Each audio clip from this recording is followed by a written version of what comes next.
त्याग शिव महापुराण की कथा अपन सब श्रवण करने के लिए बैठे हैं।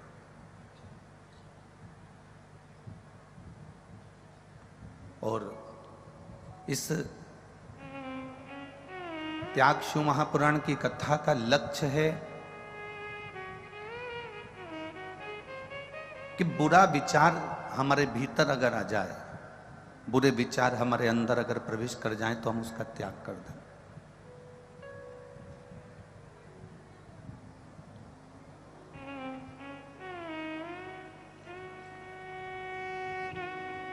आज का जो समय है ना, इंसान पैसों के मजे ले रहा है और पैसा इंसान के मजे ले रहा है। ये बड़े विचित्र बात है।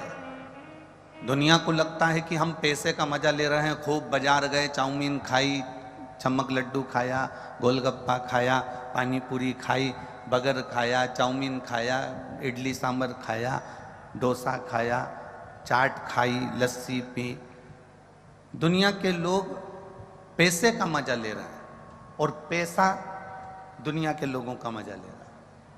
आपने पैसा जेब में था, चाट खा ली। पैसा जेब में था, आपने खूब एंजॉय कर लिया। पैसा जेब में था, आपने खूब चाउमीन खाया, न बर्गर खाया, न जो तुम खा सकते हो सब खाया। पर पैसा का मजा तुमने ले तो लिया।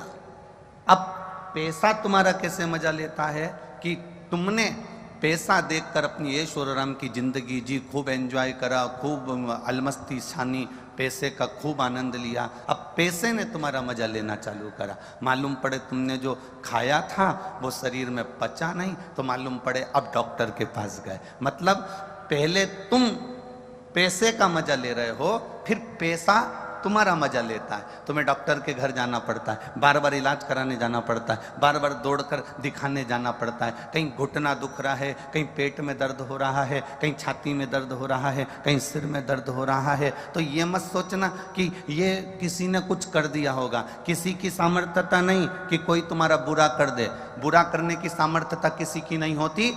सामर्थ्यता अपनी खुद की है। हम जब अच्छा करेंगे तो हमें अच्छा मिलेगा, हम जब बुरा करेंगे तो हमको बुरा मिलेगा। जैसा खाया है वैसा पचाना भी पड़ेगा। उसमें सहजता, सरलता हमारी होना चाहिए। दुनिया के लोगों को लगे कि हम पैसे का मजा ले रहे हैं तो बहुत गलत बात। पैसे का मजा तुम नहीं ले रहे। जब तुम्हारी जिंदगी पलटेगी तब पैसा तुम्हारा मजा लेगा। हॉस्पिटल में पड़े रहोगे, वेंटिलेटर पे पड़े रहोगे, आईसीयू में पड़े रहोगे, बोतल चढ़ती रहेगी, दवाइयाँ लगती रहेगी, और तुम सोचोगे कि पैसे का मैं मजा ले रहा हूं, पर पैसा तुम्हारा मजा ले रहा होगा, पैसा तुम्हारा आनंद ले रहा होगा। शिव परीक्षा लेते हैं। आप लोग लाखों की संख्या में यहां पहुंचे हैं। आप में से कई लोग ऐसे होंगे जो तुम्हारी पड़ोसन कभी 2 अगरबत्ती नहीं लगाती होगी, मंदिर नहीं जाती होगी, देवालय शिवालय नहीं जाती होगी, परंतु उसको सारा सुख भगवान ने दिया होगा। आपके मन में ये विचार आता होगा कि हम तो रोज भगवान के मंदिर जाते हैं, हम रोज भगवान से प्रार्थना करते हैं, हम रोज भगवान से विनय करते हैं, हम रोज भगवान से निवेदन करते हैं, हम रोज जल चढ़ाने जाते हैं, हम रोज मंदिर जाते हैं, हम रोज परिक्रमा लगाने जाते हैं, हम रोज भगवान की भक्ति करने जाते हैं। उसके बाद भी हमारी जिंदगी में दुख क्यों आया? और जो कभी मंदिर ना जाए, देवालय ना जाए, शिवालय ना जाए, भगवान की भक्ति में ना जाए, उसके घर में सुख ही सुख है। ये हमारा आज का नहीं है, ये हमारे पूर्व का है। जो हम करके आए हैं वो आज हम भोग रहे हैं। अहंकार में जिंदगी मत जीना। गाड़ी में घूम रहे हो तो ये तुम्हारा पुराना प्रारब्ध है। बंगले में रह रहे हो, ये तुम्हारा प्रारब्ध है पुराना। और खंडेलवाल परिवार से भी निवेदन है, अगर शिव महापुराण की कथा आप यजमान पद अगर आपको मिला है तो ये आपके पूर्वजों का पुराना प्रारब्ध होगा, जो ये कथा का यजमान पद मिला। ये हमारे पूर्व का प्रारब्ध। कोई संस्थाएं इसमें जुड़ी हुई हैं, समितियां इसमें बनी हुई हैं, वो अगर सेवा में लगी हैं तो ये विचार कर लेना कि हमारे पूर्व का प्रारब्ध है। हमारा कुछ नहीं है, ये हमने जो पूर्व में किया था वो आज हमको मिल रहा है।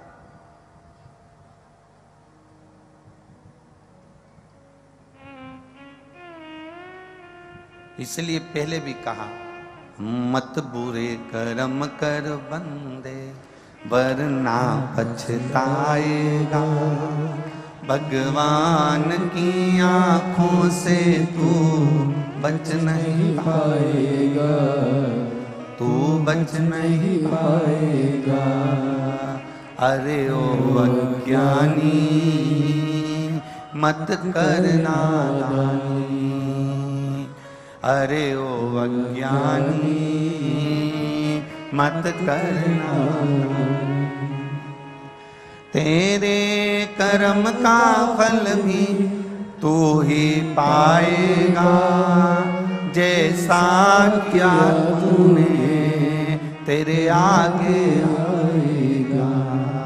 मत बुरे कर्म कर बंदे वरना पछताएगा, भगवान की आंखों से तू बच नहीं पाएगा, तू बच नहीं पाएगा। अपने जीवन का कोई अच्छा कर्म करते जाओ, अपने जीवन का कोई श्रेष्ठ कर्म करते जाओ। तुम्हारे मरने के बाद तुम्हारे परिवार के लोगों ने कितने लोगों को खाना खिलाया, तुम्हारी आंख बंद होने के बाद तुम्हारे घर के लोगों ने कितने लोगों को भोजन कराया, उससे मतलब मत रखना। यहां जितने बैठे हैं ना, कई लोग बड़े खुश होते हैं, हमारे ससुर मरे थे तो हमने 500 लोगों का खाना खाया, हमारी सास मरी तो हमने हमारी पूरी समाज का भोजन करा, हमारे दादा ससुर मरे तो हमने इतने लोगों को खाना खिलाया, इतने लोगों को भोजन कराया। इस भ्रांति और भ्रम में मत जियो। आंख बंद होने के बाद तुम कितने लोगों को खाना खिला रहे हो उससे मतलब मत रखना। मतलब रखना कि तुम्हारी आंख जब तक खुली है, तुम जब तक जिंदा हो, तो तुमने किसी गरीब को खाना खिलाया कि ना खिलाया, किसी प्यासे को पानी पिलाया कि ना पिलाया, किसी ऐसे मरीज को जो दवाई के लिए तरस रहा है उसको औषधि चाहिए, और हमारे पास में थोड़ा भी धन अगर अधिक है और उसके पास में नहीं है तो आपने किसी औषधि का खर्चा उठाया कि नहीं उठाया। किसी विकलांग के जीवन में कोई कष्ट आया तो उसका हाथ पकड़कर आपने उसको चलना सिखाया कि नहीं सिखाया। हमारी शिव महापुराण की कथा में भगवान देवाधिदेव महादेव का चरित्र आता है। शंकर भगवान मृत्यु लोक के देव हैं, शंकर भगवान इस भूलोक के देव हैं, ब्रह्मा ब्रह्म लोक में रहते हैं, भगवान विष्णु बैकुंठ लोक में रहते हैं, पर मृत्यु लोक का अगर कोई देव है तो वो देव अधिदेव महादेव है। शंकर भगवान पशु के भी देवता हैं इसलिए पशुपति नाथ हैं, पक्षी के भी देवता हैं इसलिए उनका सरम्भेश्वर महादेव नाम है। सरम्भेश्वर महादेव नाम क्यों पड़ा? गिद्ध रूपी पक्षी का रूप धरकर नरसिंह भगवान को उठाकर उत्तराखंड की अलकनंदा में डाला था, इसलिए उनका नाम सरम्भेश्वर है। पशुओं के देवता हैं तो वो पशुपति नाथ बने, पक्षियों के देवता हैं इसलिए सरम्भेश्वर नाथ बने, मनुष्यों के देवता हैं इसलिए देवाधिदेव महादेव बने, शिव बने, और देवताओं के भी देवता हैं इसलिए शिव तत्व को प्राप्त किया। असुरों के भी देवता हैं,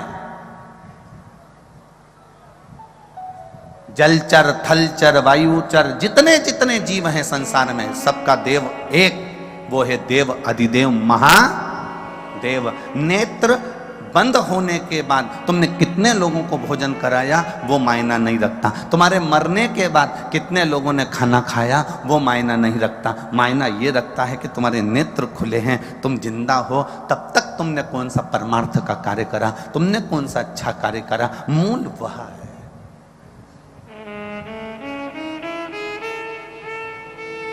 कई कई माताएं बड़ी अकड़ में कह देती हैं वो तो मैं जिंदा हूं ना इसलिए ये घर चल रहा है, जिस दिन मैं नहीं रहूंगी ना आटे दाल का भाव मालूम पड़ जाएगा। जिंदा हो तब लोग दाल रोटी चावल खा रहे हैं, ये अंदाजे में मत रहना कि तुम जिंदा हो तो घर चल रहा है। एक बार मर के भी देख लो, उसमें क्या टेंशन है। जैसे ही मरोगे ना, तुम कह रही हो कि भूखे मर जाओगे, पर जिसके यहां कोई मरता भी है ना, तो 12वें और 13वें में सबसे पहले 70 की बोरी आके नुक्ती और गुलाब जामुन की तैयारी होती है। कौन सा फर्क पड़ गया किसी को तुम्हारे मरने से? इस अकड़ में मत जीना कि मैं जिंदा हूं तो घर चल रहा है, मैं करा रहा हूं तो हो रही है, मैं कहूंगा तब होगा। तुम्हारे करने से कुछ नहीं होता। ध्यान रखना, तुम जिंदा हो तो भी रोटी मिल रही है और तुम मर जाओगे तो भी रोटी मिलेगी। पक्षी हो, पशु हो, जलचर हो, थलचर हो, जमीन पर रहने वाले जीव हो, चाहे आसमान में उड़ने वाला जीव हो, सबका पेट भरने वाला मेरा देव अधिदेव महादेव है। इसलिए उसका नाम विश्वनाथ है। मतलब विश्व को अनाथ नहीं देख सकता, इसलिए उसका नाम नाथ है। वो सबका पेट भरता है। बोल बम का नारा है। इतना धीमा बोलोगे तो हो गया कल्याण तुम्हारा है। बोल बम का नारा है। अब सही बोले। हमें तो लगता था कि अलवर के लोग अच्छा बोलते हैं, पर अब मालूम पड़ा ठीक बोलते हैं। उसकी भक्ति करो। मैं मर जाऊंगी तो क्या होगा? कुछ नहीं होगा। तेरा तेरा दिन याद करें, क्यों रे नर सुमिरन क्यों नहीं करे। तुझे कितने दिन याद रखेंगे तेरे घर वाले तेरे मरने के बाद? तेरा तेरा दिन। अरे बोलो तो तुम, तेरा तेरा दिन क्यों रे नर सुमिरन क्यों नहीं करे। तुझे केवल तेरा दिन याद करेंगे। पहला दिन तो तू निपटा इसलिए, तीसरे दिन मट्टी समेटी इसलिए, बाकी के दिन बैठकर उन्होंने पत्रिका लिखी किसको बुलाना किसको नहीं बुलाना। और देखो लोग बैठने भी, कितनी विचित्र जिंदगी हो गई लोगों की। बैठने कम जाते हैं जब कोई, अरे बोलो जम के, मर जाता। मतलब आज के व्यक्ति को बैठने की भी फुर्सत नहीं है कि जीते जी बैठिया है। बैठने भी जब गया जब वो निपट गया।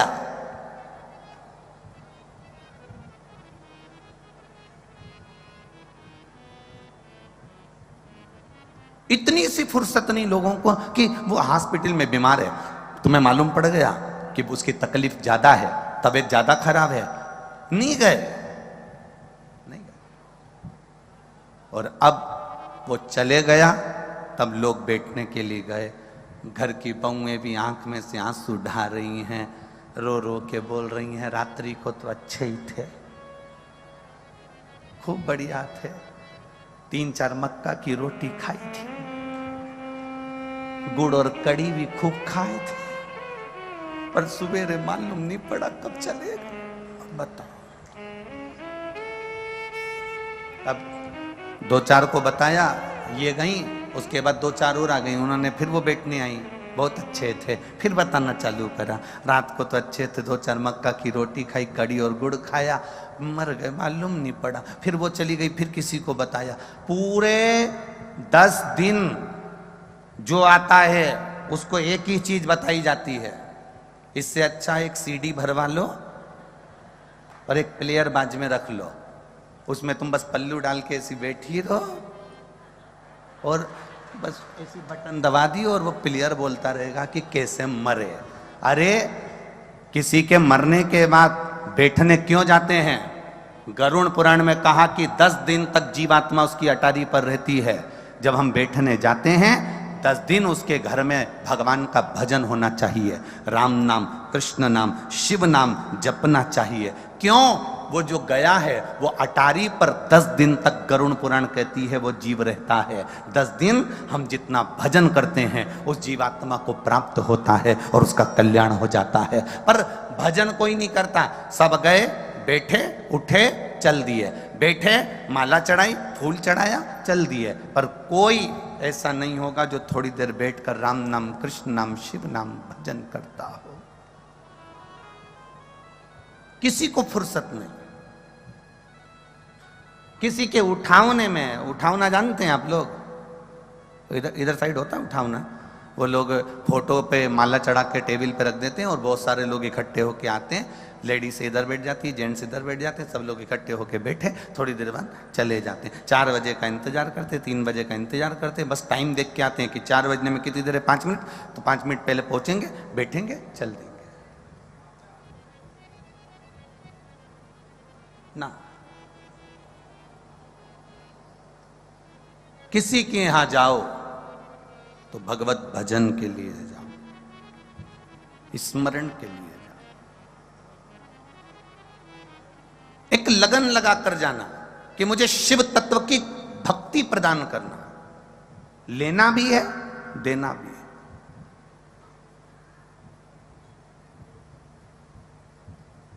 और जब शिव तत्व की भक्ति हम प्राप्त करेंगे तो हम किसी को दे सकेंगे।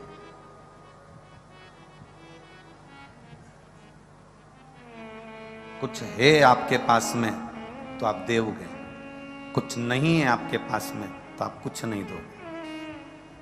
नंदराय जी के पास में 10 लाख गाय थी, भगवान कृष्ण का जन्मोत्सव मनाया तो गौओं का दान दिया।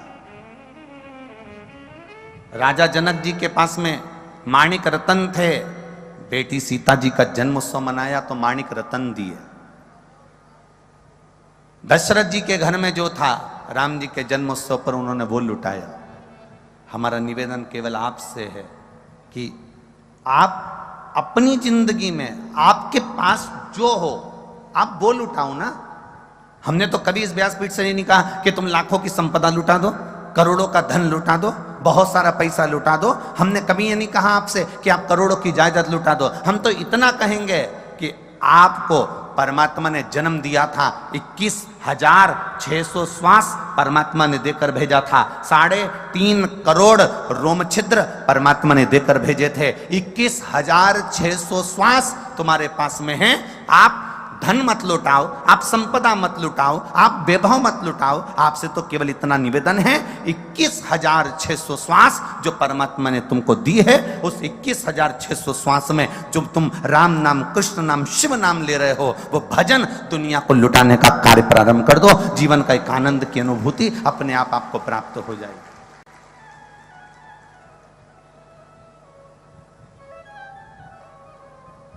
जो बहुत बहुत बड़े करोड़पति हुए, जो बहुत बहुत बड़े संपदापति हुए, उनकी मूर्ति आज तक किसी चौराहे पर नहीं लगी। आपके अलवर में लगी हो तो बात दूसरी है कि कोई करोड़पति मरा था तो उसकी मूर्ति अलवर के इस चौराहे पर लगाई गई। पूरे राजस्थान में घूम लेना, पूरे मध्य प्रदेश में घूम लेना, पूरे उत्तर प्रदेश में घूम लेना, तुम्हारी मर्जी पड़े पूरे भारत में घूम लेना। बहुत बड़े बड़े दानी हुए, करोड़ों के, बहुत बड़े बड़े दानी नहीं, बहुत बड़े धनपति हुए, बहुत बड़े करोड़पति हुए, बहुत बड़े संपदापति हुए, जिन्होंने करोड़ों का वैभव कमाया, करोड़ों का धन कमाया, उनकी मूर्ति आज तक कहीं नहीं लगी। पर जिसने धन कमाया और उस धन को सदुपयोग में लगाया, उसकी मूर्ति आज भी चौराहों पर लगाई जाती है कि इसने अपने धन का सदुपयोग करा था, इसने इस धन से किसी गरीब को पढ़ाया था, इसने इस धन से किसी निर्धन को सुखी करा था, इसने धन से किसी कुंवारी कन्या का विवाह करवाया था, इसने धन से किसी के मेडिकल में उसको सहायता प्रदान करी थी, इसने अपने धन से किसी की शिक्षा में सहयोग प्रदान करा था। उसकी मूर्ति आज भी लगाई जाती है। भजन करने वाले की मूर्ति रामकृष्ण परमहंस जी हो, तुकाराम जी हो, मीराबाई हो, कर्माबाई हो, नरसिंह मेहता हो, नामदेव हो, तुकाराम हो, इनकी मूर्ति आज भी चौराहों पर लगाई जाती है, क्योंकि इनके पास धन भले नहीं था पर इन्हें भजन इतना लुटाया, भजन कीर्तन इतना लुटाया कि आज तक अभी राजा भर्तरी की नगरी में आप लोग बैठे हो, राजा भर्तरी की नगरी,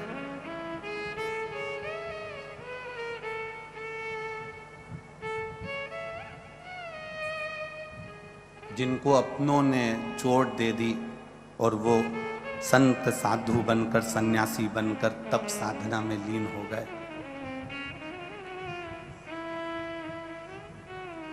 अगर केवल राजा भर्तरी केवल राजा होते ना तो क्या ये अलवर वाले उनका नाम लेते? अरे बोलो तो रे जम के, कौन लेता? राजा का नाम कब तक लिया जाता? जब तक वो जिंदा है। राजा गया दूसरा राजा आया। उसका नाम लेंगे, फिर वो चले जाएगा, उसका नाम लेंगे। राजा भर्तरी का नाम तो लोग राजा अगर रहता है तो केवल नाम लेते हैं और भूल जाते हैं, पर राजा भर्तरी का नाम आज तक लिया जाता है। उसका कारण केवल एक है, राजा भर्तरी की तप साधना, भजन कीर्तन, सत्संग, संकीर्तन और असली गुरु की शरणागति और अच्छे कार्य राजा भर्तरी ने करे अपने जीवन में, तो आज तक लोगों ने उसको पूछा है। आप कोई अच्छा काम करके जाइए, मिला है ना मनुष्य का शरीर, बड़ा कीमती शरीर मिला है, डायमंड, कोहिनूर हीरे जैसा, कोहिनूर हीरे जैसा शरीर मिला है आपको, उस शरीर का सदुपयोग कर कर जाइए।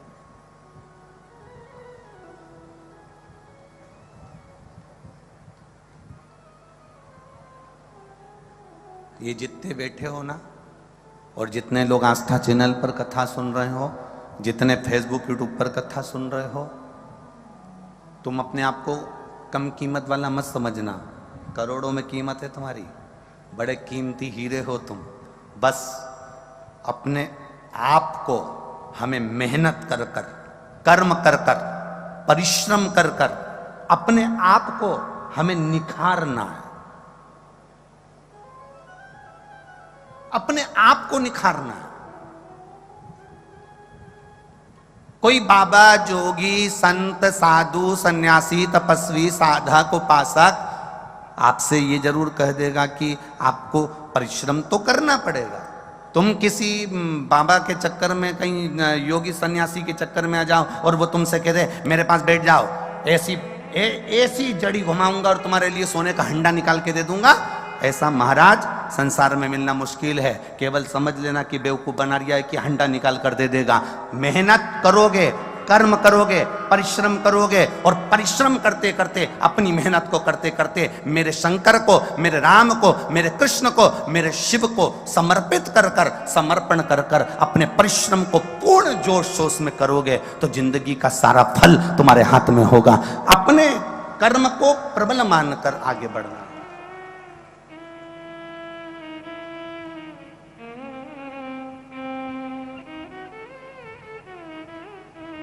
एक पत्र आया है, देखिए।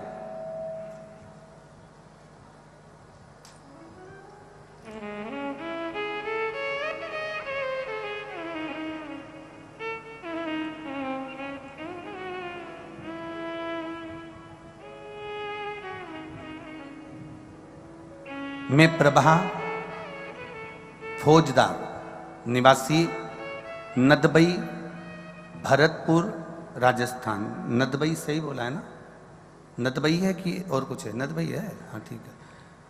मैं प्रभा फौजदार, निवासी नदबई, भरतपुर, राजस्थान से हूँ। कहीं बैठी हो तो हाथ हिला सकती हैं। हाथ इस तरह से हिलाना जैसे आप ही हैं। हाँ जी, दोनों हाथे से हिला दो एक बार, वापिस हिला दीजिए एक बार हाथ। मैं प्रभा फौजदार, निवासी नदबई, भरतपुर, राजस्थान से हूँ। मैं गुरुजी भोले बाबा का क्या बखान करूं। शिव महापुराण की कथा मैंने अपनी पड़ोसन के कहने पर सुनना चालू करी। मेरे बेटा जो कि पढ़ने में तो होशियार है पर उसकी सरकारी नौकरी नहीं लग रही थी। गुरुदेव, मेरा बेटा हताश होकर घर में बैठ गया। मुझसे कहता है माँ अब नौकरी की तैयारी नहीं करूंगा क्योंकि लगती ही नहीं सरकारी नौकरी।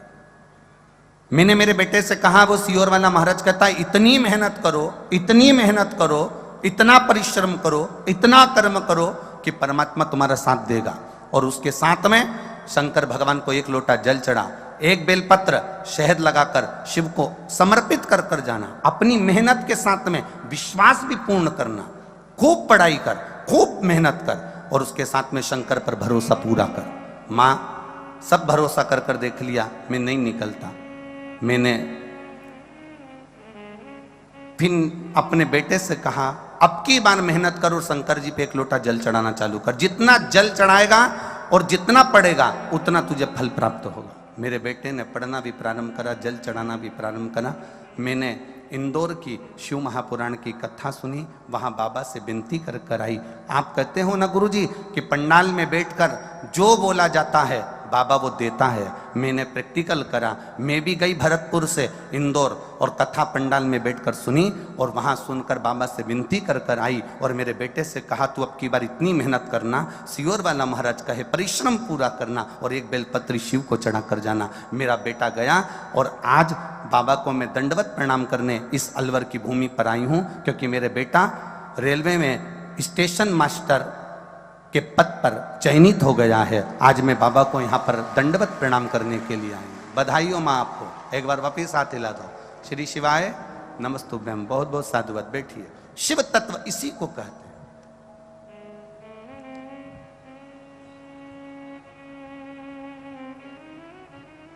एक नोएडा से कोई पैदल चल के आई है,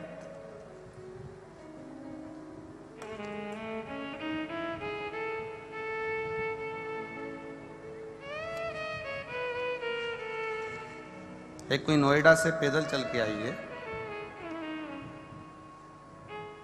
नंगे पैर यहां पहुंची है।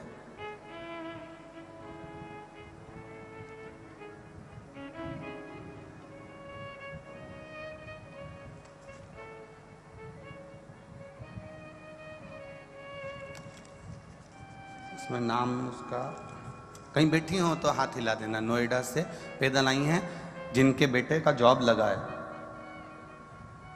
इंडियन नेवी में, जिसके बेटे का सिलेक्शन हुआ है।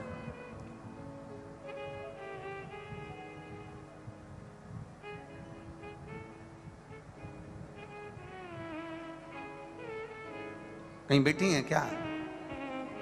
जो नंगे पैर यहां आई हैं, इंडिया नेवी में जिसके बेटे का जॉब लगा है, ये पत्र जिसने भेजा है उसका नाम इसमें लिखा हुआ नहीं आ रहा है, इसलिए। शिव कृपा का क्या वर्णन किया जाए गुरुदेव। खाली ना जाता कोई। अगर बैठी हो तो हाथ हिला सकती हैं। आप ही हैं? हाँ, एक बार हाथ हिला दो माँ। बहुत बहुत बधाई। आपके बेटे का जो इंडियन नेवी में हुआ है उसके लिए साधुवाद है आपको। बहुत बहुत आपने पत्र लिखा।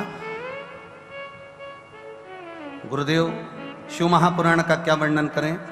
दिल्ली में, नोएडा में कथा हुई, तब आपसे बाबा से विनती कर कर गई थी कि जिस पंडाल में भी जाऊंगी आपके नंगे पैर जाऊंगी और मेरे बेटे का बस जॉब लग जाए, सरकारी नौकरी लग जाए। मेरे बेटे से मैंने खूब मेहनत करने का बोला और कहा डट के मेहनत कर, अब की बार बाबा पर भरोसा रख। पशुपतिनाथ का व्रत किया और बाबा की कृपा से मेरे बेटे का इंडियन नेवी में सिलेक्शन हो गया। इसलिए मैं बाबा के धाम में यहाँ चल कर आई हूँ बाबा को प्रणाम करने। बैठिए माँ, बहुत बहुत बधाई आपको। खाली ना जाता कोई। आप भी बोलिए, दर से तुम्हारे मैं भी खड़ा हूँ, नंदी बाहें पसारे अपने हृदय से लगा लो, लगा लो। गिरा जा रहा हूँ, उठा लो, उठा लो। भोले अपने दर से अब तो न टालो। गिरी जा रही हूँ, उठा लो, उठा। आप बैठे जरूर हो इस पावन शंकर भगवान के पंडाल में, इस शिव महापुराण के पंडाल में आप जरूर चलकर आए हो, बड़ी दूर से आए हो, पर विश्वास और तुम्हारे कर्म के प्रति रुचि पूर्ण रखना। वो खाली नहीं छोड़ेगा। आपकी रुचि, आपका विश्वास, आपकी दृढ़ता पक्की रखिए। शंकर भगवान परीक्षा जरूर लेते हैं। पानी भी गिरेगा, कीचड़ भी होगा, आने में असुविधा भी होगी, 1-2 किलोमीटर दूर तुमको छोड़ भी दिया जाएगा, वहां से 1-1.5 किलोमीटर तुम्हें पैदल भी चल के आना पड़ेगा। बोलो सही है कि गलत है? अब पास की पास में तो कोई तुम्हारी गाड़ी रोकेगा नहीं, क्योंकि चक्कर ये इतनी पास अगर गाड़ी रोक देवे तो जनता कहाँ जावे, किसी को चोट लग जावे, किसी को ठेस पहुंच जावे, तो प्रशासन भी अपनी व्यवस्था देखता है, इसलिए थोड़ी दूर पे गाड़ी रुकवा देता है। कहीं तुमको छोड़ देगा कि वहां से यहां तक पैदल जाओ, तो ये सब चीजें होती है। मेरा भोलेनाथ, मेरा ओघड़ी, मेरा दयालु, मेरा दातार, मेरा कैलाशी, मेरा अविनाशी तुम्हारी परीक्षा जरूर लेगा। उन्होंने राम जी की ली, उन्होंने कृष्ण भगवान की ली। अगर भगवान की कृष्ण की परीक्षा लेने के लिए दुर्वासा अवतार हुआ मेरे भगवान कृष्ण का, और द्वारकापुरी के नजदीक में जाकर भगवान कृष्ण ने चिल्लाना चालू करा, मुझे कोई मेहमान रख लो, मुझे कोई मेहमान रख लो, मुझे कोई मेहमान रख लो। उन्हें कोई मेहमान नहीं रखता था। क्यों नहीं रखता था? क्योंकि मेहमान उसी को रखा जाता है जिसका स्वभाव अच्छा होता है, जिसको क्रोध नहीं आता, जिसको गुस्सा नहीं आता। अब दुर्वासा ऋषि को तो इतना क्रोध।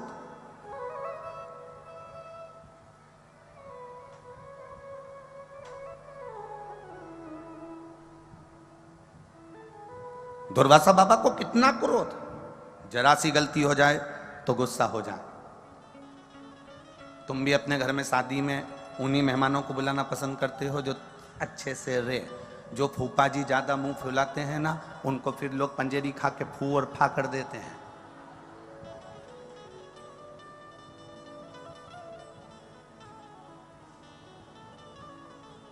पंजेरी खा के फू और फा मतलब वो सत्यनारायण भगवान का प्रसाद सीखता है ना, उसको मुंह में भर लो और फूफा बोल दो एक बार। पहले तो बोलोगे फू और फिर फा, पंजेरी गई मुख। जो अपने स्वभाव को नहीं सुधार पाता उसको लोग प्रेम नहीं करते, उसको लोग स्नेह नहीं करते, उससे लोग जुड़ नहीं पाते।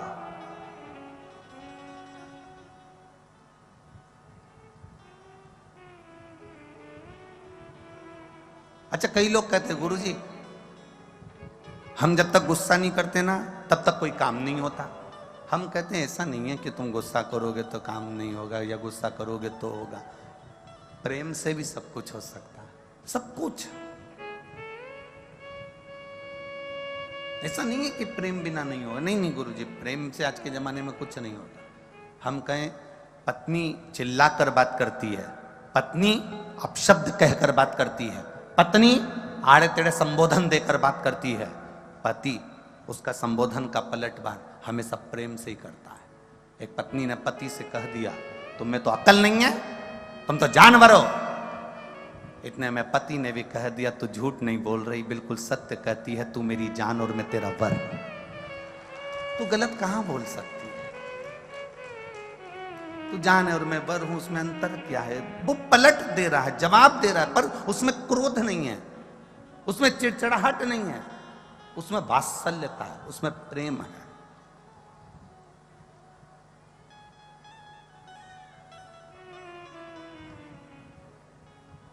महाराज, भगवान शिव का एक अवतार दुर्वासा अवतार, पहुंच गए द्वारकापुरी में। आवाज लगाई भोलेनाथ जी ने, दुर्वासा ऋषि शिव का एक अवतार है। आवाज लगाई मेहमान रखो मुझे। कोई मुझे मेहमान रख सकता है? कोई मुझे मेहमान रखो। सबको मालूम था इसको मेहमान रखना बड़ा भारी काम है। गुस्सा बहुत तेज आता है, चिड़चिड़ाहट बहुत करता है। दुर्वासा ऋषि बहुत अपशब्द बोल जाते हैं, जरा सी गलती हुई तो श्राप दे जाते हैं। इसलिए दुर्वासा ऋषि को कोई मेहमान नहीं रखा। पूरी द्वारका में 5 दिन से दुर्वासा ऋषि घूम रहे थे, पर कोई मेहमान रखने को तैयार नहीं। भगवान द्वारिकाधीश निकल कर जा रहे थे और द्वारकाधीश ने जैसे ही सुना दुर्वासा जी कह रहे हैं कि मुझे मेहमान रखो, भगवान द्वारकाधीश ने कहा दुर्वासा ऋषि से चलिए मैं आपको मेहमान रखता हूं। दुर्वासा ऋषि ने कहा आप मुझे जानते हो ना अच्छे से? भगवान बोले बिल्कुल जानते हैं। आप जानते हो ना कि मुझे गुस्सा बहुत आता है? भगवान बोले हाँ जानते हैं। आपको मालूम है ना कि मैं श्राप दे देता हूं? भगवान बोले हाँ जानता हूं। गलती तो नहीं करोगे? भगवान बोले नहीं करूंगा। जान करके तो कोई गलती करता नहीं।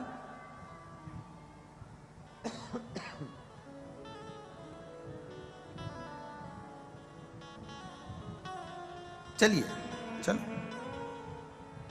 भगवान दुर्वासा ऋषि को लिया है। शंकर का अवतार है दुर्वासा ऋषि, शिव जी लिया है। भगवान कृष्ण लेकर आ गए। रुक्मणी जी ने पूछा कौन आया है मेहमान? दुर्वासा ऋषि आए हैं, इनकी कोई कमी नहीं रहना चाहिए। बिल्कुल आप चिंता मत करो, कोई कमी नहीं छोड़ूंगी। दुर्वासा ऋषि के लिए द्वारकापुरी में सुंदर कुटिया बनाई। कुटिया में दुर्वासा ऋषि रहे। 56 भोग रोज तैयार हुआ दुर्वासा ऋषि के लिए प्रतिदिन।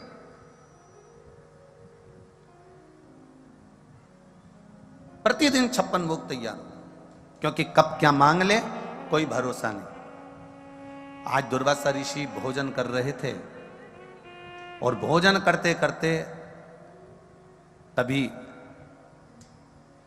दुर्वासा ऋषि के मन में आया कि चलो कुछ ऐसा करा जाए कि भगवान द्वारिकाधीश भी मुझसे थोड़ा सा चिढ़ जाए। परीक्षा तो परीक्षा है। और दुर्वासा बाबा ने जिस कुटिया में रह रहे थे उस कुटिया में आग लगा दी। कुटिया धधक कर जलने लगी। सारे द्वारकापुर वासियों ने पानी डाल डालकर कुटिया की आग बुझाई। द्वारकाधीश आ गए। कुटिया में आग कैसे लगी, किसने लगाई, सब आपस में बात कर रहे थे। तो इतने में दुर्वासा ऋषि पीछे से आकर द्वारकाधीश के कंधे पर हाथ रखकर कहते हैं आग मैंने लगाई। तो भगवान द्वारिकानाथ ने पूछा अपने घर में आपने आग लगा दी, क्यों? भगवान बोले मेरी मर्जी, क्योंकि मैं तो मेहमान हूं, आग भी लगा सकता हूं। भगवान द्वारिकाधीश ने मन में सोचा ऐसा मेहमान किस काम का जो आग लगा दे अपने घर में। मैं तो मेहमान हूं, आग लगा सकता हूं, कोई बात नहीं, बुझाओ। भगवान को मालूम पड़ गया द्वारकाधीश को कि परीक्षा ले रहे हैं। आगे चले। इधर तो कुटिया जल रही है, इधर दुर्वासा मामा ने कह दिया कि मुझे भूख लग रही है, मेरे खाने के लिए खीर लेकर आओ। भगवान ने 56 भोग बनवा के रखे तो रुक्मणी जी खीर लेकर आ गई, जो दुर्वासा ऋषि को दी। दुर्वासा ऋषि ने खीर खाई। आधी खीर दुर्वासा ऋषि ने भगवान कृष्ण पर फेंक दी। झूठी खीर। दुर्वासा ऋषि की आधी मुख से खाई खीर द्वारकाधीश पर फेंकी। कटोरा नीचे गिरा। खीर भगवान कृष्ण के शरीर पर थी और कृष्ण के शरीर पर खीर लगी है। और इतने में दुर्वासा ऋषि ने कहा सुनो द्वारकानाथ, जो खीर मैंने तुम्हारे ऊपर फेंकी है पूरे शरीर में मलो। भगवान द्वारिकाधीश ने उस खीर को पूरे शरीर में मला। मलते से ही रुक्मणी जी हंस दी और रुक्मणी जी के चेहरे पर हंसी आ गई कि ऐसा मेहमान पकड़ कर लाए हो जो तुम्हारी इज्जत नहीं कर रहा। ऐसा मेहमान पकड़ कर लाए हो जो तुम्हारी इज्जत ना करे, तुम्हारा सम्मान ना करे, तुम्हारा आदर ना करे। खीर फेंक दी। द्वारकाधीश के शरीर पर खीर लगी थी और रुक्मणी जी हंस दी।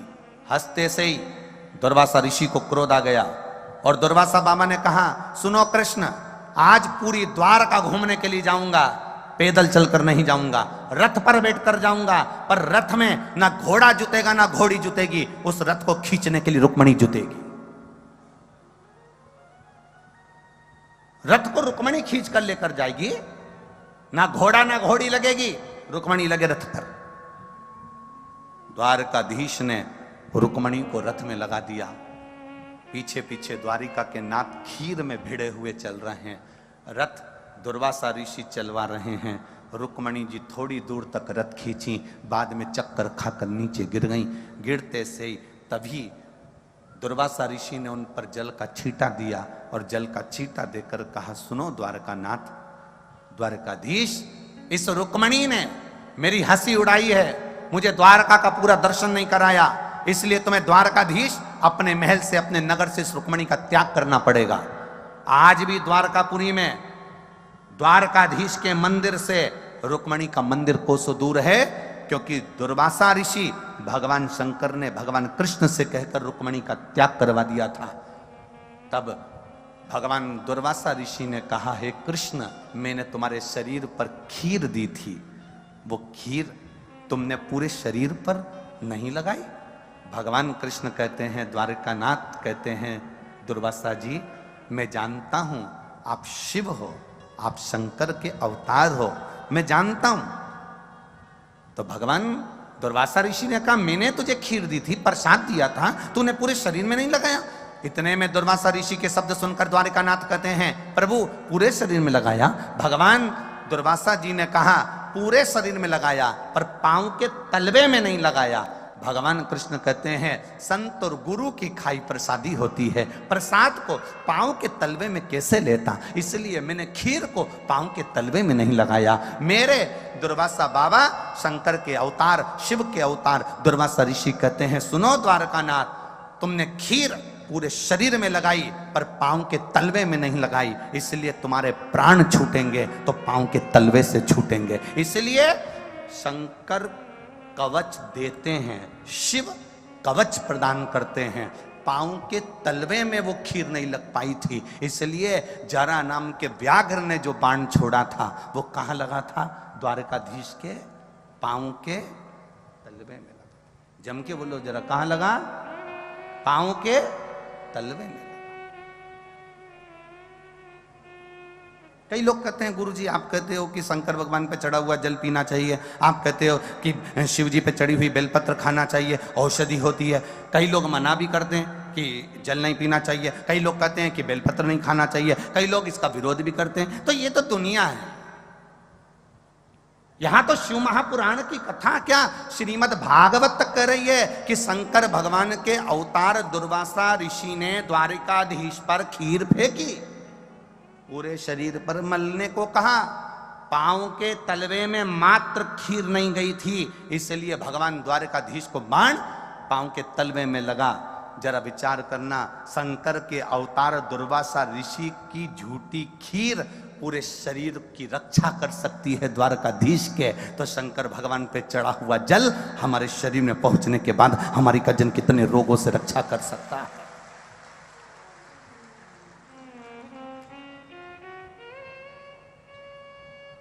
ये तो दुनिया का एक भाव है। अगर आप शंकर जी के मंदिर जाना चालू करेंगे, शिव जी को जल चढ़ाना चालू करेंगे, दुनिया के लोगों का काम है वो विरोध करेंगे।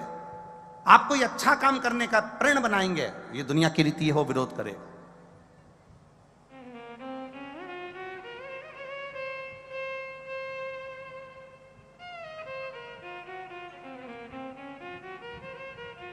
ये दुनिया की रीत है। आप अच्छा करते चलो, आग लगे बस्ती में, बोले बोले जम के जरा, अपन रहे हो मस्ती में, क्या किसको रोइए सोइए, सारी समस्या का हल पर सावन में एक लोटा नी, जम के बोलो जरा, 2 लोटा जल, सावन सावन में 2 लोटा।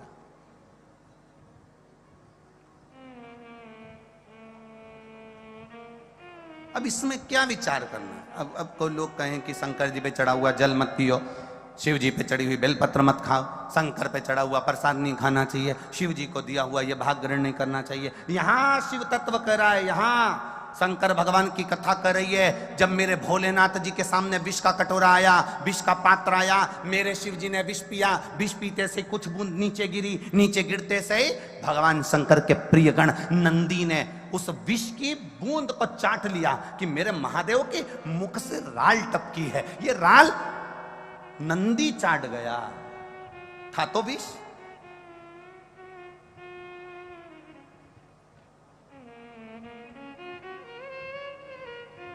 उस विष की बूंद को नंदी चाट गया। शिव जी के मुख से टपका हुआ राल, विष की राल नंदी चाट गया। शंकर भगवान ने देखा कि मेरा नंदी मेरे मुख की राल को चाट गया, कहीं इसके प्राण ना चले जाएं। शंकर भगवान ने नंदी को अपने पास बुलाया और नंदी के गले को शिव जी ने हाथ फेरना प्रारंभ किया। आज भी गाय, बछड़े, नंदी, बेल, जब आप हाथ फेरना प्रारंभ करते हो उसके गले में, तो बेल अपने मुख को ऊपर करता है कि नहीं करता? अरे बोलो, जम के बोलो जरा, किसी ने देखा है? आप गाय के गले पर हाथ फेरो, गाय मुख ऊपर करेगी, बछड़े के मुख पर हाथ फेरो, बछड़ा मुख ऊपर करेगा, बेल के मुख पर हाथ फेरो, बेल मुख ऊपर करेगा, नंदी के मुख पर हाथ फेरो, नंदी मुख ऊपर करेगा। क्यों करता है? क्योंकि उसको लगता है कि वो हाथ आप नहीं फेर रहे हो, मेरा महादेव मेरे गले का स्पर्श कर रहा है और मेरे जहर को कम कर रहा है। वो उसको महसूस होता है, उसको अनुभव होता है।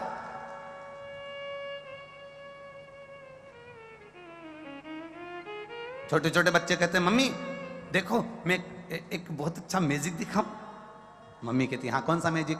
मैं इस गाय को जब ऐसा करूंगा तो गाय मुंह पर करेगी। ये मैजिक नहीं है, ये उसको एहसास हो रहा है, ये उसको महसूस हो रहा है कि मेरा शंभु, मेरा त्रिकालदर्शी, मेरा कैलाशी, मेरा अविनाशी, मेरा शिव, मेरा ओघड़दानी, मेरा शंकर मेरे गले का स्पर्श कर रहा है, मेरा शंभू मेरे गले का स्पर्श कर रहा है।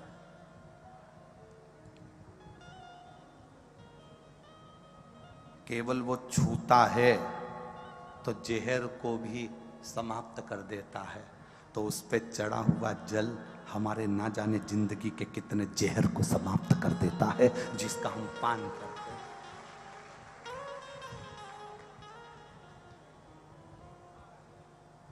ब्रह्म लोगों को, जितना लोगों ने भगवत भजन करना प्रारंभ करा, उतना उतना लोगों ने इस भगवत भजन का भी विरोध किया है। कहते हैं लोग, क्या करोगे मंदिर जाके?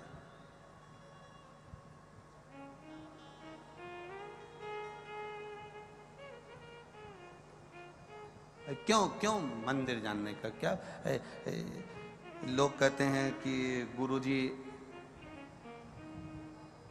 आप जब कथा का क्रम होता है तो लोग हो सकता है कि राजनीति के चलते कथा कराते हैं, कि उनको कोई राज सत्ता चाहिए होगी तो कथा करा रहा है। ये खंडेलवाल जी से पूछ लो, इन्हें कोई राज सत्ता तो ना चाहिए। कोई सत्ता के नशे में कथा नहीं कराता, राज सत्ता के लिए कथा नहीं की जाती, वैभव कुर्सी की प्राप्ति के लिए कथा नहीं करी जाती। कथा केवल 5 वर्ष के राज्य शासन के लिए नहीं करी जाती। कथा मेरे परमात्मा के चरणों की धूल जिंदगी भर प्राप्त करने के लिए करी जाती है। उस परमात्मा के चरणों की रज हमें प्राप्त हो जाए, उस परमात्मा के चरणों। कई लोग कहते हैं कि इसके लिए कथा कर दी होगी, उसके लिए कथा कर दी होगी। कथा जो होती है वो परमात्मा के चरणारविंद की प्राप्ति के लिए होती है। राम कृष्ण के चरण मिल जाएं, शिव के चरण मिल जाएं। ए अलवर वालों, जिस दिन कथा समापन हो ना, उस दिन थोड़ी देर खड़े रहकर यहां का दर्शन करना। जिस दिन कथा समापन हो उस दिन यहां का दर्शन करना।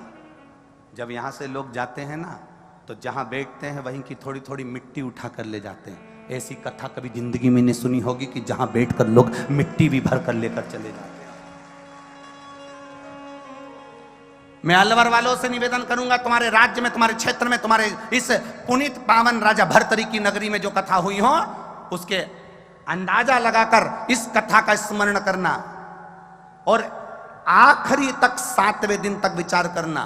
7 दिन इस कथा के पंडाल में बैठकर आप कथा श्रवण करें, या आस्था चैनल पर कथा सुने या फेसबुक यूट्यूब पर कथा सुने, और तारीख लिखना कि मैं इतनी तारीख को इतनी बजे इस पंडाल में पहुंची थी, और 3 महीने उस तारीख का इंतजार करना कि मैंने जो मांगा था मेरे ओघड़दानी ने मेरी झोली में भर कर दिया कि ना दिया। वो प्रदान कर देता है, छोड़ता नहीं खाली। वो खाली नहीं छोड़। एक पत्र आया, ज्यादा पत्र तो हम पढ़ नहीं पाए, बहुत सारे रखे हैं भैया, पर पत्रों से एक अंदाजा लगाइएगा। देखिए,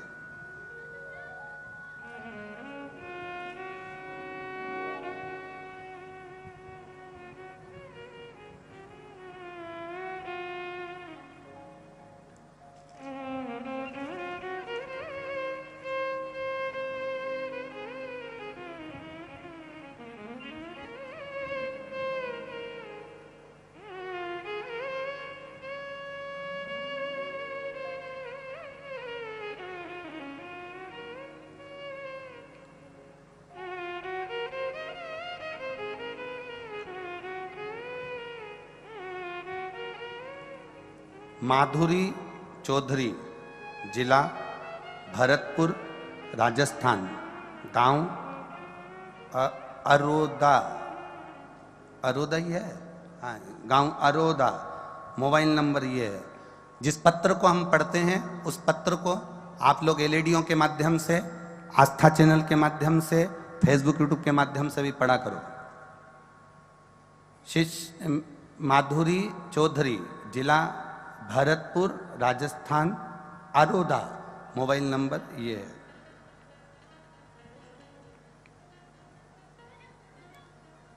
क्या कहें गुरुजी, लोग तो मुझे बाबा के आपके नाम से जानते हैं। लोग कहते हैं तो पगली हो गई बस योर वाले महाराज की कथा सुन सुन के। पागल भी कह देते हैं। पर शंभू ने हाथ थाम लिया गुरुदेव।